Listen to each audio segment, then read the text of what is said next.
Ben Speggen with the Jefferson Educational Society is our next guest, not talking Super Bowl, but talking about your 2024 programming, which is actually kicking off tonight. How exciting. Yeah, Kara, first, thanks for having us in. Sure. And second, we are so excited to be kicking off the 2024 programming at the JES. Of course, our think tank is open year-round, and we do programming year-round. And tonight, we are kicking off with a special event.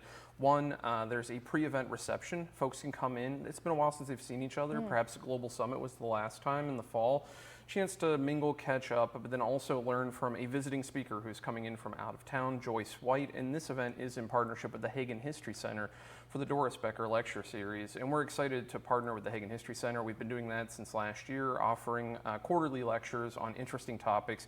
And boy, this is timely. Valentine's Day right around the Sure corner. is. History of chocolate. What Wow. a better way to kick off the entire slate of 2024 programming than that. So where is the speaker coming in from tonight? Annapolis. So she's in Maryland. Okay. She's a culinary historian. Oh, like, wow. Wouldn't I have loved to know that that's an occupation Yeah, when right. I was working on growing up? Like, how fun is that? So we are really looking forward to the opportunity to learn from her the history of chocolate, how it's changed throughout the centuries, where it's potentially headed into the future. Those are questions I have that I don't have the answers for, that I'm really looking forward to learning from her tonight. And just when we were kind of chit-chatting with it off camera, or maybe this was on camera at the beginning of the show, John Stalin said climate change, how is that affecting chocolate in its production? Right, a critical issue facing Yeah. so many agricultural products. Right. And so here's a chance to look at that because we know a lot of people love chocolate, and people in Erie especially love chocolate. We were blessed to have some really great chocolate makers in town. So right. what's the future of that? We'll have to ask, but it's important that we look back and understand the history of that too.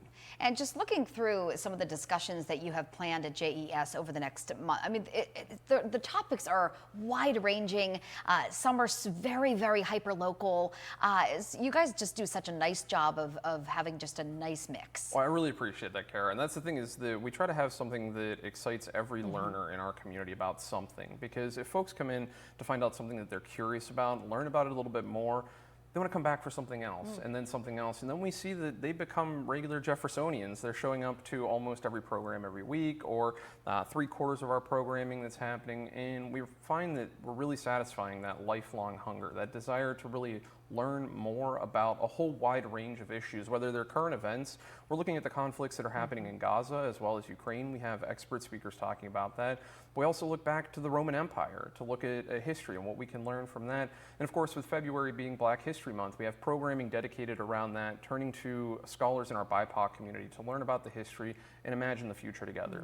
And I also saw a discussion on the eclipse, which is, of course, such a big talker around town. That's going to be a great one. Right, and we're really excited for that because we wanted to be able to do that earlier in the term to sort of prime people for it, right? To get ready because we know it's coming up and there's going to be a lot of attention paid.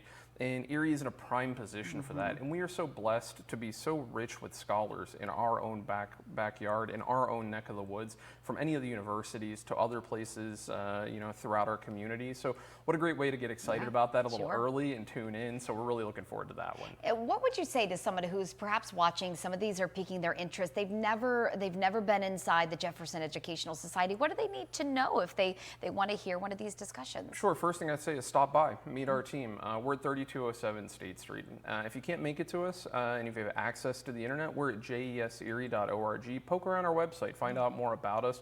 Because aside from just the programming, we also do a wide range of publications. We publish more than 130 pieces a year. We also have a Civic Leadership Academy. We have other programming that's going on throughout the year. And if you don't have access to the internet, you can't stop by, get to a phone, you can call us at 814-459-8000. We're really here to serve the community, to highlight and showcase what's happening in Erie, but also import ideas to talk about that with local level, state level, and national implication. Great. And there's some information on the programming that starts off tonight, 6 o'clock? 6 o'clock is the reception. Lecture starts promptly at 7 o'clock. Great. Look forward to seeing people. We do have a few seats available, but it's almost sold out. Oh, wow. Who doesn't want to learn about chocolate, right? A lot of people, apparently. I love it. Ben, thanks for stopping by, and Thanks, good Kara. luck with this next upcoming year.